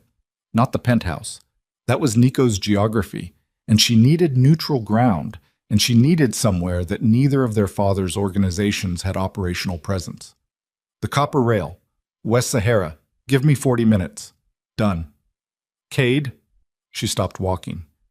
A delivery truck went past, slow and loud, spraying leftover rainwater from the gutter. Is he actually willing to hear me? Not manage the situation, not calculate the response. Hear me? A pause, the kind that meant Cade was choosing his words. Last night changed something in him, Cade said. I've worked for this man for 9 years, and I have never heard him sound the way he sounded at 2 in the morning. Whatever you need from him today, I think he'll give it. She started walking again. He may not get the chance, she said, if I can't figure out who is going to be in that room at 10 tomorrow morning. I can dig. I know someone who might already have the answer. She flagged a cab. It pulled over. Meet me at the copper rail, both of you, 40 minutes. She got into the cab, gave the driver the address of the Meridian first. She needed the file she had left on the bed, the one with the routing numbers, the one that was the only physical evidence she had of Daniel's involvement, and then the copper rail. The driver pulled out. She sat in the back seat of a cab in a Las Vegas dawn and looked at her phone and opened her text thread with her father's number and stared at it and did not type anything yet, because what she had to say to Alaric Voss could not be said over text, and could not be said until she had Nico in the same room and had confirmed that he was willing to do what she needed him to do, and could not be said without the knowledge of who the third party at tomorrow's meeting was going to be. Because walking into Alaric Voss's presence with an incomplete picture was the one strategic error she got back to the copper rail at 7:43. Nico was already there. He was sitting in the back booth, not the one she had used with Daniel, the one across from it, facing the door, because Nico Valenti had never in his adult life sat with his back to an entrance. He had a coffee in front of him that he wasn't drinking, and his jacket was off, and his shirt was wrinkled in the specific way shirts get wrinkled when you have been wearing them since the previous afternoon and have not slept. The serpent tattoo on his neck looked starker than usual in the morning light. His eyes found her the moment she came through the door. He didn't stand. He didn't perform anything. He just looked at her. She crossed the diner and sat down across from him and put the file folder on the table between them and looked back. Cade was in the corner booth near the front, far enough to give them distance, close enough if the distance became a problem. For a moment, neither of them said anything. Then Nico said, "I'm sorry." "I know. Not for the marriage. I'll be sorry for the marriage for... I'll carry that for a long time. I mean, for last night specifically. For the hallway. You came to tell me the truth and I... Nico." She cut through it. Not unkindly. Just with the precision of someone who does not have the time for the conversation, she would need to have this conversation correctly. "There are 9 hours until my father moves. There is a meeting tomorrow at 10 that has been arranged to trigger a war between your organization and his. And there is someone inside the Voss family who has been feeding intelligence to the people who built Celine Cruz and pointed her at you." He was very still. She opened the folder, pushed the document across the table. He looked at it, at the name. "Daniel Voss," he said. "My cousin. My father's operational board." She watched him read. "He's been running intelligence to a Luxembourg consortium for 18 months. Everything they needed to engineer the fracture between us, they got through him. He gave them the Voss family infrastructure. He gave them me. He gave them enough information about your Eastern Corridor operation that they could build a narrative Celine could use to get into your head." She paused. "They needed us at war. They needed both organizations weakened. Whatever they're building in the Eastern Corridor, it requires the space that a Valenti-Voss conflict would create." Nico looked up from the document. His jaw was tight. The particular tightness of a man who is processing fury at a frequency that doesn't register as expression. "Where is Daniel now?" he said. "I don't know. He left the diner after me. He knows I have this." She tapped the folder. "He'll be trying to reach his principals, or he'll run." "He won't run," Nico said. "Running acknowledges what he did. He'll try to get ahead of it. He'll go to Alaric first and frame the narrative before you can." She looked at him. "You're right," she said, "which means we have less time than 9 hours." "Yes." He pushed the document back across the table, picked up his coffee, set it down without drinking it. His hands were not shaking. She would have expected them to shake, given everything, but they weren't. His hands were very still, which was, she realized, the most dangerous version of Nico. Not the loud version, not the reactive version, the still one. "Tell me what you need," he said. She looked at him across the laminate table in the morning light of a diner on West Sahara, with the television in the corner running weather, and the cook moving around behind the pass-through, and the smell of coffee and bacon grease in the air. And she thought about 3 years of a marriage that had been real and not real in equal measure. And she thought about a child who would need the world to not be on fire when she arrived in it, and she breathed. "I need you to come with me to my father," she said. "Not to negotiate, not to deal. Just to sit across from him and tell him the truth, what you knew, what you didn't know, and what you're willing to stop doing. And I need you to let me handle the Daniel piece." She held his eyes. "Can you do that?" He looked at her for a long time. "Yes," he said. "If he comes at you, I'll hold." "He will come at you, Nico. Alaric doesn't do anything softly. He'll hit every point of weakness he can find, and he'll do it in the first 3 minutes, because he wants to see how you handle pressure before he decides whether you're worth talking to. I know how men like your father operate." "You don't," she said, without cruelty. "Not like him specifically. He's not like anyone you've dealt with before. He's patient in a way that feels like a weapon." She picked up the folder. "But that's also why Daniel thought he could run this play for 18 months without being caught. Alaric's patience looks like blindness if you don't know what you're watching." Kate appeared at the edge of her peripheral vision, moving from his corner booth toward them with his phone in his hand and his face carrying something she had learned to read over one night. The look of a man who has just received information that changes the shape of the next hour. He reached the table and put his phone face down and said, "Daniel Voss arrived at the Meridian 14 minutes ago." Mara's stomach tightened. "He went to Alaric," she said. "The Meridian is your father's location?" Nico asked. "Yes." She was already standing, folder under her arm, coat half on. "He's going to get there first and frame it. He'll tell Alaric I'm compromised, that I've been feeding Nico information, that I'm the leak." She looked at Cade. "How long to the Meridian?" 8 minutes if we move now." "Then we move now." She was already at the door.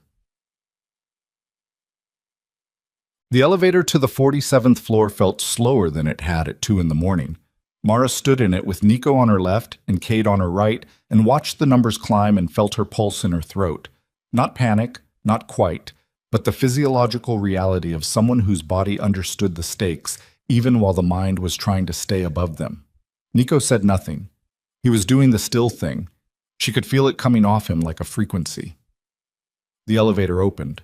Alaric Voss was standing in the center of the apartment.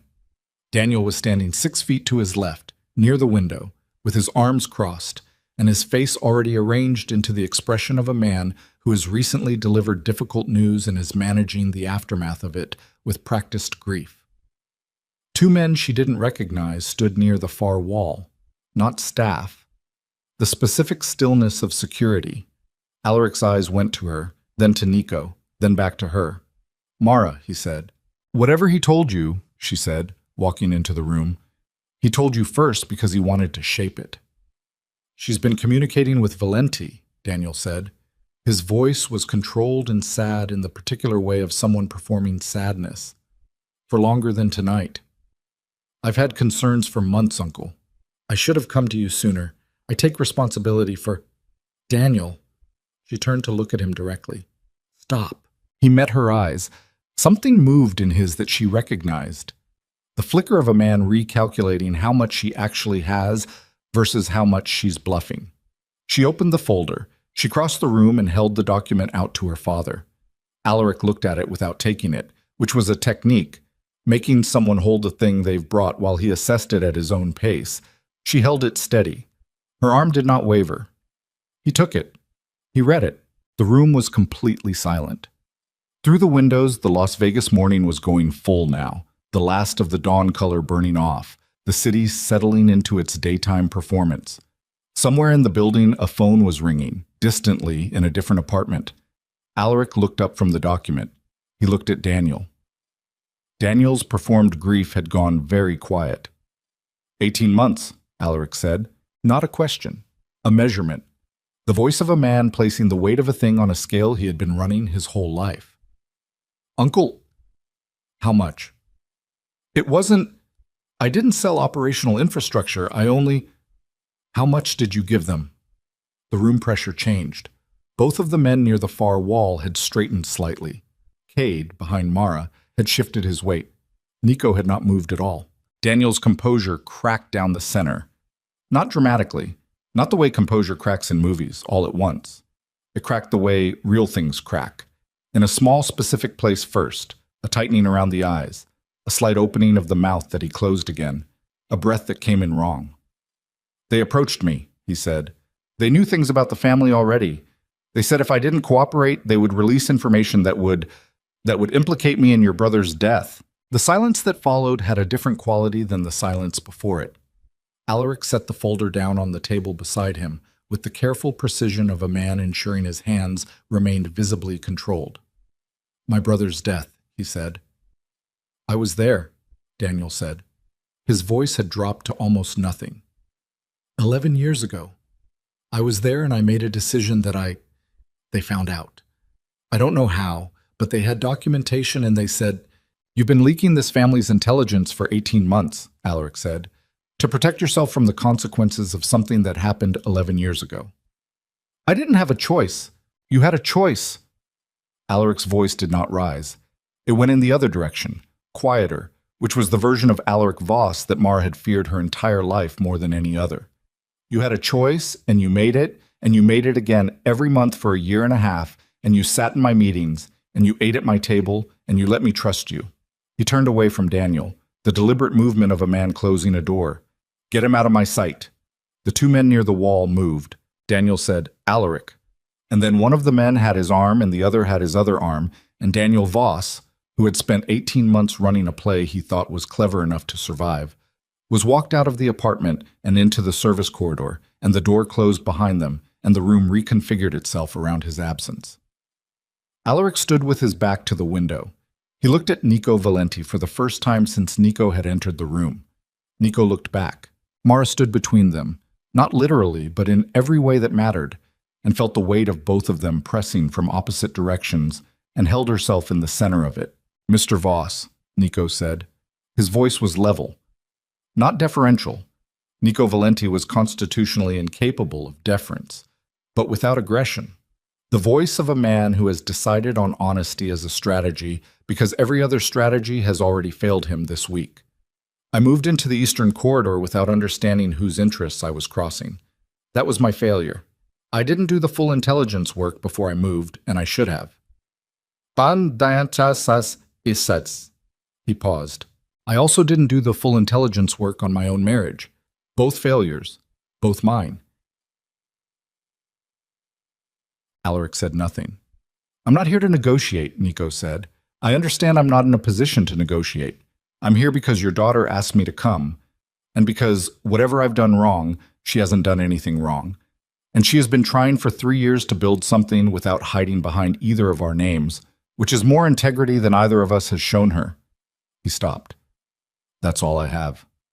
The silence stretched. Alaric looked at Mara. The meeting at 10 tomorrow, she said. Someone from the consortium is going to be in the room. It's designed to go wrong. We have to cancel it, and we have to do it tonight, before whoever it is positions themselves. Who is it? Alaric said. I don't have the name yet. I have a structure, Luxembourg Holding Group, multiple shell layers. Daniel's financials might give us a thread if we pull the right. I'll pull it, Alaric said. He moved to his desk, picked up his own phone. This changes the timeline. He looked at Cade, the first time he had acknowledged Cade's presence. You work for Valenti. Yes, Cade said. Do you have access to his communication logs from the last 30 days? Anything relating to Eastern Corridor contacts? I can have it in an hour. You have 40 minutes. Alaric looked at Mara. Cancel the meeting through my people. Use my direct authorization. Then I want you and Valenti in separate rooms while I make some calls. Father, separate rooms, Mara. This is still a negotiation. I am still your father, and he still moved into my territory without permission, and we do not fast forward to the part where I have forgiven all of that, because the night was dramatic. He picked up his phone. Then, almost as an afterthought, with his back already turning, and eat something, both of you. You look like you've been through a fire.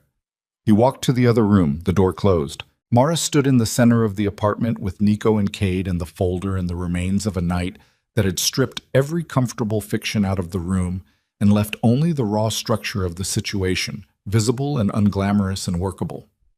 Nico exhaled. It was the first time she had seen him exhale since they walked in. "Your father," he said. "I know. I know." He looked at her. Something moved across his face. Not the performed concern she had seen him use 1,000 times. Not the calculation, but something more exposed than either of those things. Something she had stopped expecting to see and wasn't entirely sure what to do with now that it was there. "The baby," he said. She looked at him. "Are you—" He stopped, started again. "How are you?" "I'm functional." "That's not what I asked. It's what I have right now." She picked up the folder from where Alaric had set it, straightened it. "When this is over, we'll have the other conversation. We'll have all the conversations. But right now I need you to sit in whatever room your father-in-law puts you in and not make any moves without checking with me first." She looked up. "Can you do that?" "Yes."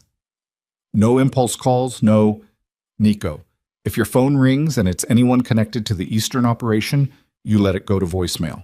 "Yes." "I mean it." "Mara." He held her eyes, and his voice was very quiet and very direct. "I hear you. I will do what you ask. I understand that I have not earned the right to lead anything in this room today." She held his gaze for 3 seconds. Then she nodded. Kate said, "I'll start pulling the communication logs." He moved toward the door.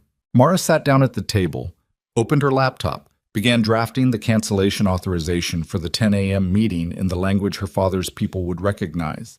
The formal phrasing, the correct reference codes, the tone that said this comes from the top and is not a discussion. The apartment hummed around her. Through the wall she could hear Alaric's voice, not the words, just the low, measured cadence of a man making calls that would move significant things. Her phone buzzed. Unknown number. Different from Celine's number. Different from any number she had seen tonight. She looked at it, answered it. Silence on the other end. Not the silence of a dropped call. The silence of someone present and choosing not to speak first. "Who is this?" she said. A voice came back. Male. Accented in a way she couldn't immediately place, European, possibly, with something under it that had been trained out of the original. Calm in the particular way of someone who operates at altitude and has never found any individual situation especially alarming. "Ms. Voss,"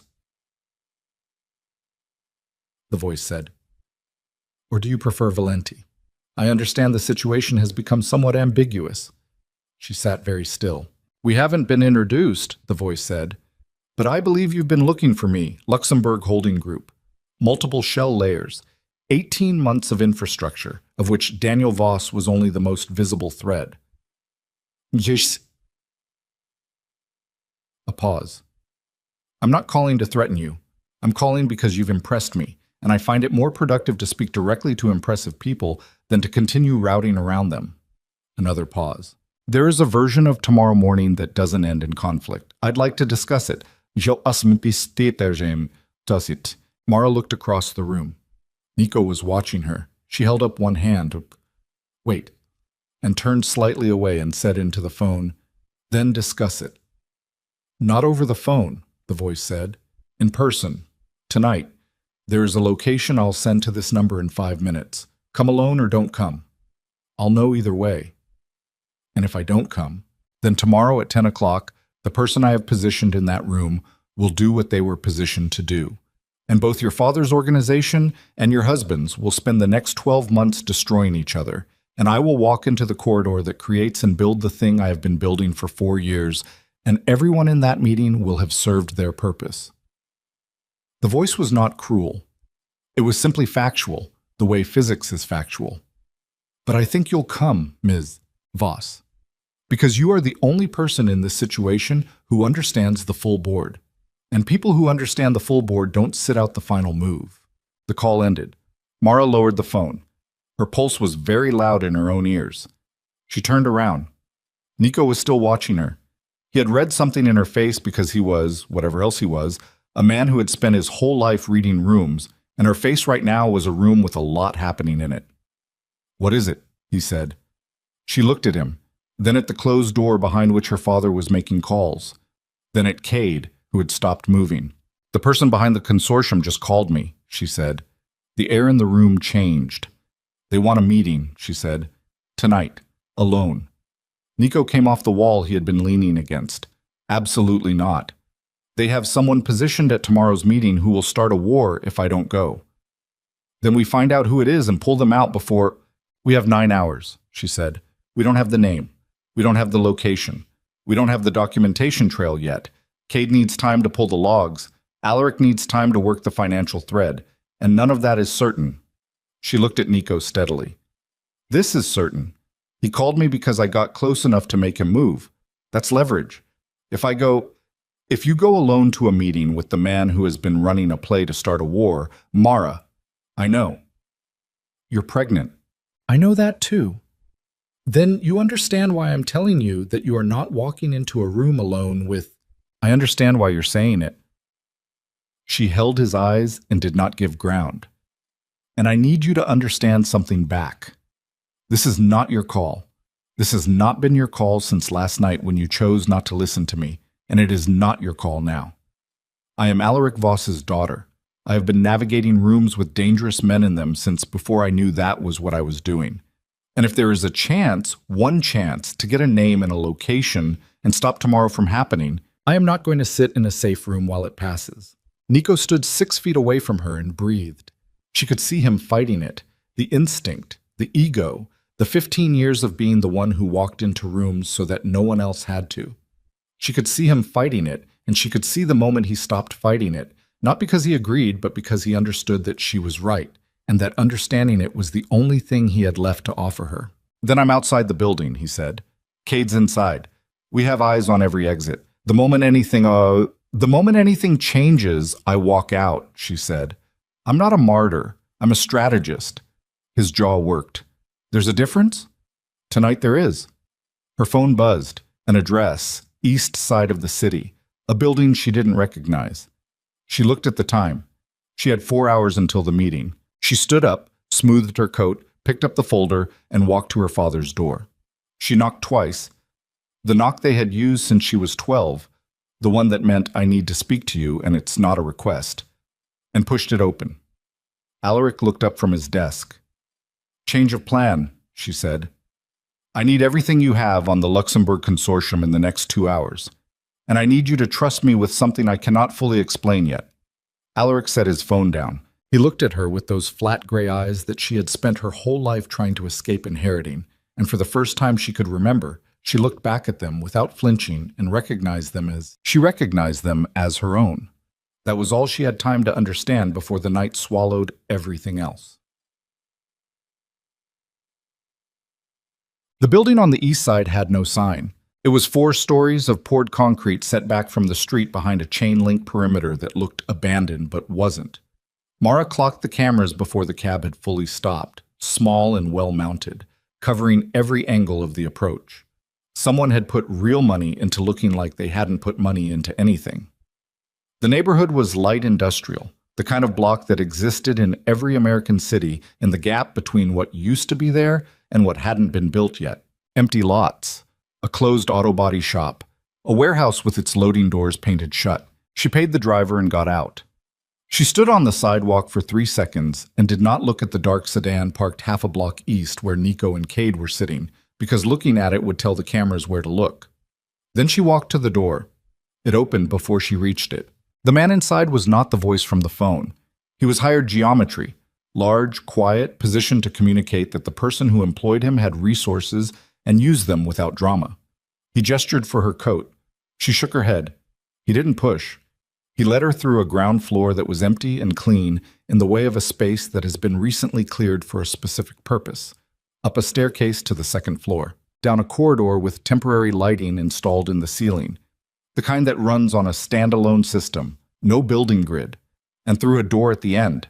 The room had a table, 2 chairs, a second door on the far wall that she noted immediately and filed. One man was sitting at the table.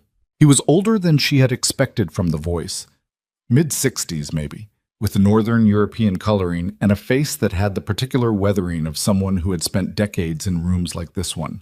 Not a physical man, not the kind of man who had ever needed to be, He was wearing a gray suit that cost more than most people's monthly rent, and he had his hands folded on the table in front of him, and he watched her enter the room with the relaxed attention of someone attending a presentation he had paid for.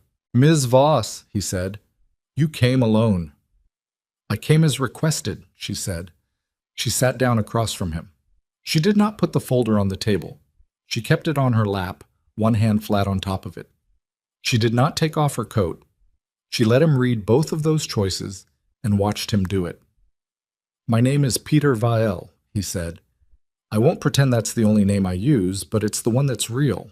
"Peter Vale," she said, "Belgian registration. 3 holding structures between you and the Luxembourg entity.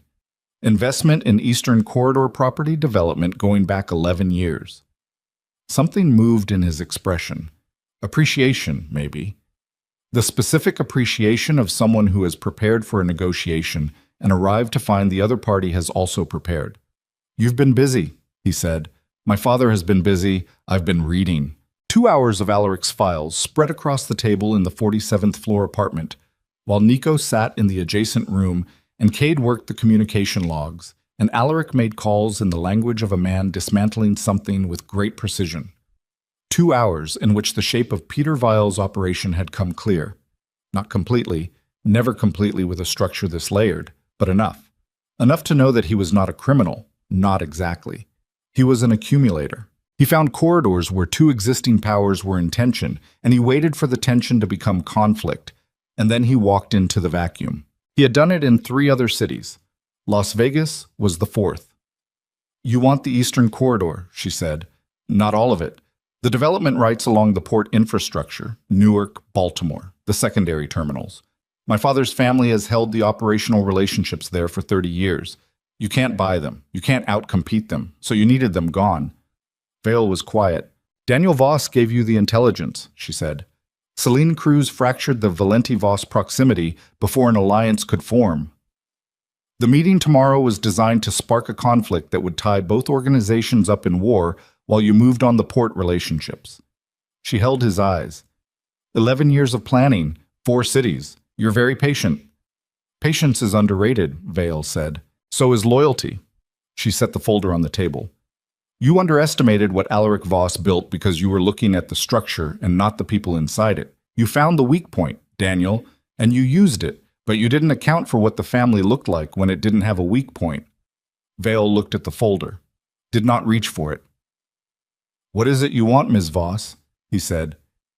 "You didn't come here to explain my own operation to me." "No," she said.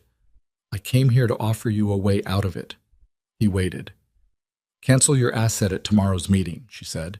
"Give me the name and I'll have them removed before 10.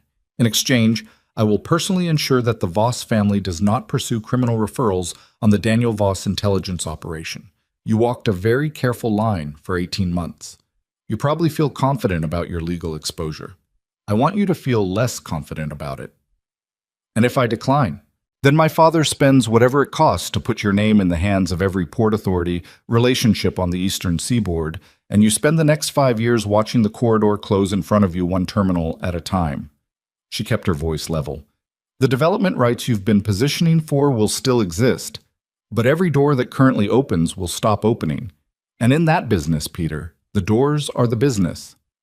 He looked at her for a long time. The temporary lighting hummed overhead. "You're asking me to walk away from 11 years, he said. "I'm asking you to walk away from the part that was always going to fail," she said. "You cannot manufacture a war between Voss and Valenti anymore. The variable you didn't account for is sitting across from you." He unfolded his hands. He reached inside his jacket. She did not move, did not flinch, did not let her eyes go to the second door or to the guard position she had calculated near the entrance. She held his eyes and held the still place inside her chest that she had found sometime around 3 in the morning and had not let go of since. He put a phone on the table. He typed something on it. He turned it to face her. A text thread. A name and a short message. "Stand down. Meeting is off." He looked at her, waiting. She looked at the phone, then at him. "Send it," she said. He pressed send. She watched the delivery confirmation appear. She picked up the folder and stood. "The Voss family will be in touch through formal channels," she said. Whatever comes next between us will be done at a table with lawyers and documentation and without any more manufactured variables. She buttoned the top button of her coat. And Peter, Daniel Voss is a separate matter. Whatever he told you about your leverage over him, the information about his father's death, I want you to know that my father already has it. He's had it for years. The leverage you thought you had was never real. Dot boss setgiste. Something went out in Vale's face, not all at once. Gradually, like a building losing power floor by floor. She turned and walked to the door. She walked down the corridor and down the staircase and through the empty ground floor and out into the night air, and she kept walking, past the chain-link perimeter and down the block, and around the corner until she was out of the camera line, and then she stopped and pressed her back against the wall of the closed auto body shop and breathed. Just breathed. In and out.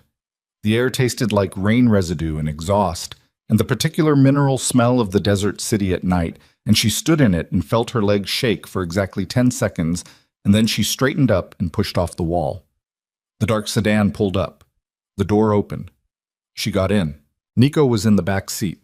He looked at her face and did not ask if she was all right, which was the right call, which was the first time she could remember him making the right call without being told what it was. "It's done," she said. Cade said from the front, "The meeting?" "Cancelled." Asset stood down. She leaned her head back against the seat. The city moved past the windows. "Take me to the Meridian. I need to tell my father." Nobody said anything else. The sedan moved through the Las Vegas night, and Mara sat in it with her eyes open and the folder on her lap, and the particular exhaustion of someone who has spent 12 hours burning at a frequency she cannot sustain for much longer. And she felt the baby as a weight in her body that was also somehow an anchor, something that pulled her toward the ground in a way that kept her from floating away into the abstraction of what the night had cost. She was still there. She was still herself. That was enough for now. Alaric Voss listened to her account of the meeting without interrupting. He stood at his window, always the window, with his hands behind his back and his face turned slightly away from her, which was the posture she recognized as his listening posture, the one that meant he was taking in every word and running it against every other piece of information he had, and she would not know his conclusions until he chose to share them. When she finished, he was quiet for 30 seconds. "Vael," he said. "Yes. I've heard the name, never connected to this." He turned. "You got the stand-down message." I watched him send it. He looked at her, then past her to where Nico was standing near the entrance. Not in the room precisely, but not outside it either. The threshold. Appropriate. "The Eastern Corridor operation," Alaric said. He was speaking to Mara, but his eyes moved to Nico.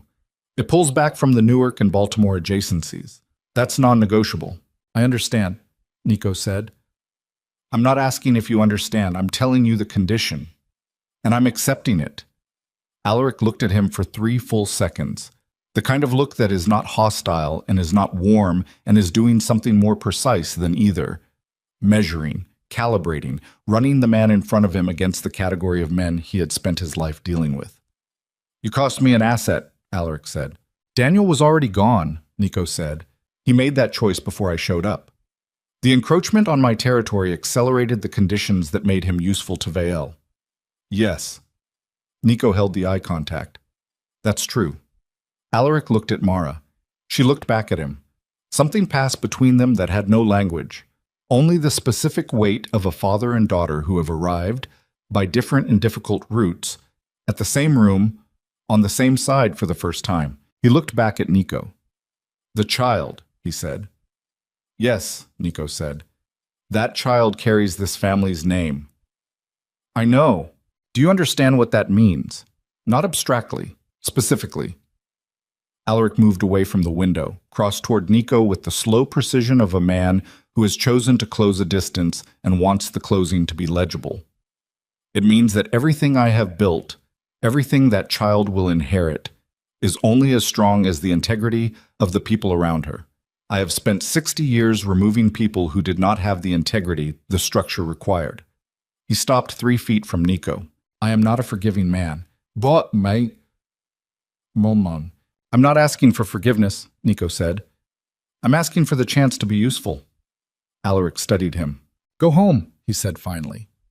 Not warmly, but not as a dismissal either, as an instruction. The kind you give someone who is going to be needed tomorrow. Both of you. Whatever conversations you need to have them somewhere that isn't my living room. He turned back to the window. I'll have formal terms drawn up by morning. Cade Rourke can act as point of contact on the Valenti side. Mara said, Father? He turned. She crossed the room. She stood in front of him and looked at him. The gray eyes, the careful face, the 63 years of decisions that had brought them both to this night. And she said, the leverage Vial had on Daniel, about his father's death. Was it real? Alaric held her eyes. Yes, he said. Did you know? A pause. Yes, he said. She breathed. Then you let Daniel carry it for 11 years. I was waiting to see what he would do with it. You were testing him. I test everyone. She looked at him for a long time, long enough that he looked for just a moment like something had shifted in the careful architecture of his face. Not guilt. Alaric Voss did not produce guilt in recognizable quantities, but something adjacent. Something that knew it was being seen accurately. You can't do that with her, Mara said. Her voice was quiet and absolutely final. Not with my daughter. Whatever you do with the people in your organization, you do not do that with her. You don't use her as a variable. You don't let her carry things to see what she does with them. You don't build tests into her life while she's trying to live it. She held his gaze. She is not an asset. She is not a successor. She is a child. And I am going to raise her with that understanding, even if everything around her says otherwise. Alaric said nothing. Do you hear me? She said. I hear you, he said. She held his eyes for one more second. Then she turned and walked to where Nico was waiting at the threshold, and they went to the elevator together and went down. They sat in the parking structure for a while before asking Marco to drive. Not talking, just sitting. The sedan idled quietly, and the concrete structure around them was gray and low-lit and humming with some mechanical function of the building above. And the city was somewhere outside, and everything that had happened in the last 18 hours was somewhere inside both of them, taking up all available space. Nico said, You didn't have to include me tonight. No, she agreed. You had everything you needed to walk into that building alone and finish it alone. Yes. Why did you bring me? She looked at the concrete wall in front of the car. Somebody had written something on it years ago in marker, and then someone else had tried to paint over it, and the paint had faded and the writing was coming back through, the way things did. Because the child needs to know her father tried, she said. Not that he succeeded, not that he was perfect, that he tried, when the moment was real and the stakes were real, and he showed up. She turned to look at him. I couldn't give her that story if you weren't in the building. His jaw worked. He looked at his hands. I didn't know who you were, he said. For 3 years. I told myself the story I wanted, that I had found you, that I had given you something. It made me the one who had power in the room. He stopped. I think I knew something was off. I think I could feel there was more to you than what you were giving me, and instead of being curious about it, I was threatened by it, and I looked for someone who would let me be the biggest thing in the room. He exhaled slowly. Celine let me be that. I know. I'm not explaining it to excuse it. I know that too. He looked at her. Are we? He stopped. Started differently. What do we do now? She thought about it, not the way she had been thinking all night, not the strategic version, not the board with all its pieces, just the actual question. What do we do now? 2 people in the back of a car at 4 a.m. after a night that had burned everything flammable between them and left only the structural elements, the child, the history, the particular knowledge that comes from having been genuinely known by someone, even imperfectly, even incompletely. We go somewhere and sleep, she said. And tomorrow we talk like adults about what the truth of this is, not the version that's easy for either of us, the actual truth. She held his eyes. And you listen, not to manage what I'm saying, not to calculate the response. You listen because it's the first thing you've owed me for 3 years. He nodded. And then, she said, we'll know. It wasn't forgiveness. It wasn't the beginning of forgiveness. It was something more honest than that. The acknowledgement that two people who had been something real to each other had not yet finished the work of understanding what that something was, and would not know until the work was done. He said, "Okay." Marco drove them back toward the Strip. Mara watched Las Vegas go past the windows one more time. The neon, the glass, the architecture of design desire. The city that had no memory and no mercy and no interest in any individual story, and she let it go past without needing it to mean anything. Daniel Voss was handled quietly. Alaric did not go to the law. That was not how Alaric Voss resolved internal matters. Daniel was removed from the board.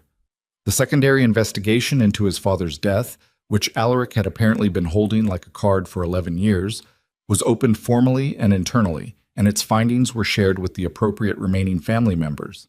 Daniel cooperated, which suggested the weight of the secret had been its own kind of prison, and that some part of him was relieved to put it down, even at this cost. He left Las Vegas 3 weeks later. He did not come back. Peter Vale retreated to his structures. The Eastern Corridor development play did not die entirely. Men like Vale did not abandon 11-year investments entirely, but it changed shape.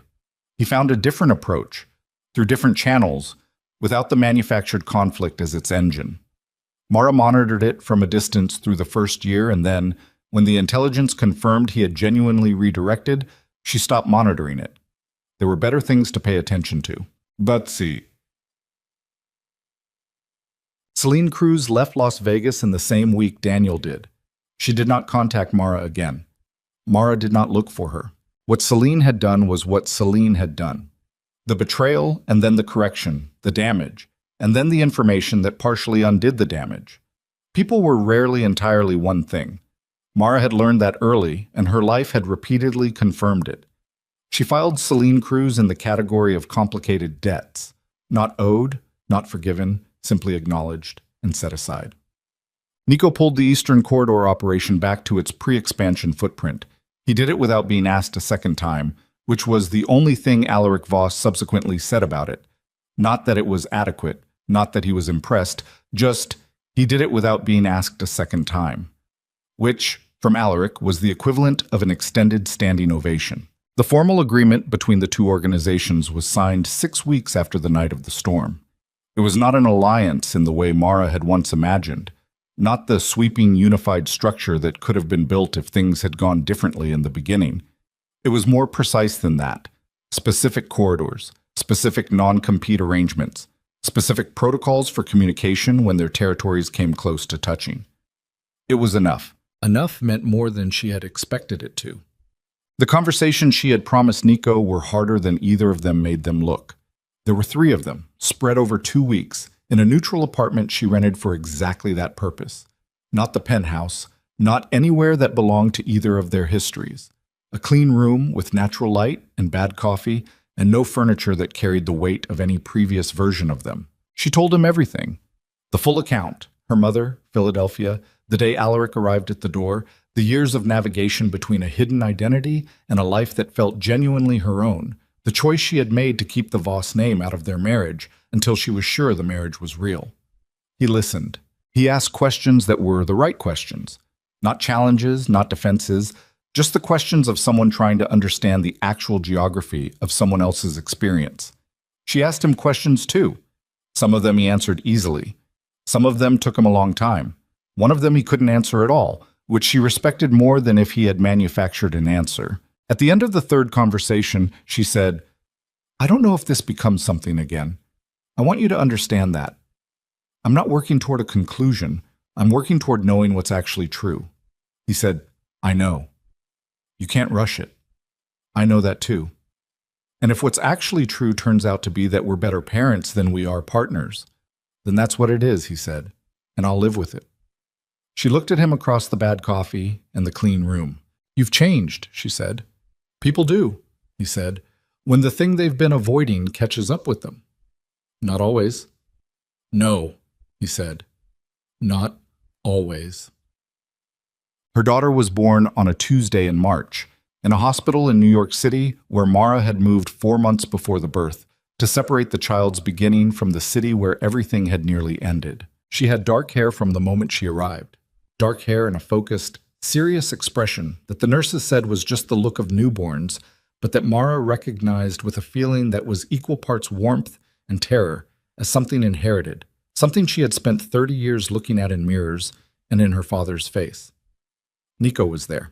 He was in the room, which had been a decision they had made together and had not required as much negotiation as she had anticipated, which was itself a data point.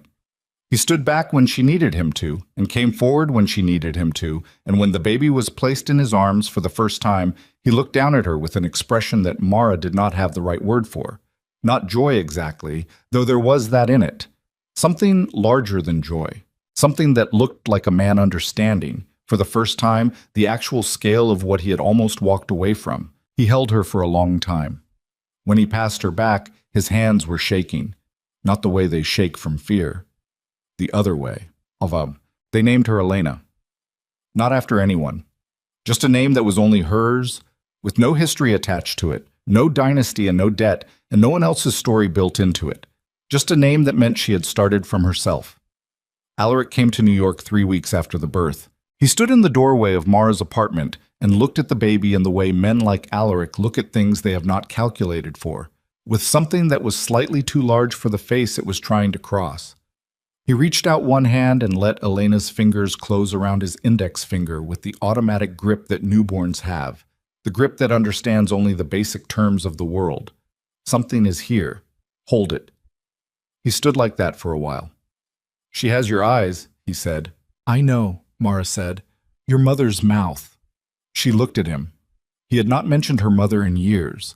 The mention sat between them like something delicate being placed on a surface that might not hold it. You should tell me about her, Mara said. Properly. Not the version you've managed, the actual version. Alaric looked at the baby. Yes, he said. Soon. Soon, he agreed. He stayed for 2 hours. He drank the coffee she made without commenting on its quality, which was generosity from Alaric. He sat in the chair by the window and held Elena twice more when she was awake and watchful, and doing the thing newborns do, where they look at everything with an intensity that makes you feel examined. When he left, he paused in the doorway. He turned back. He said, You did well. In that room with Vielle. She looked at him.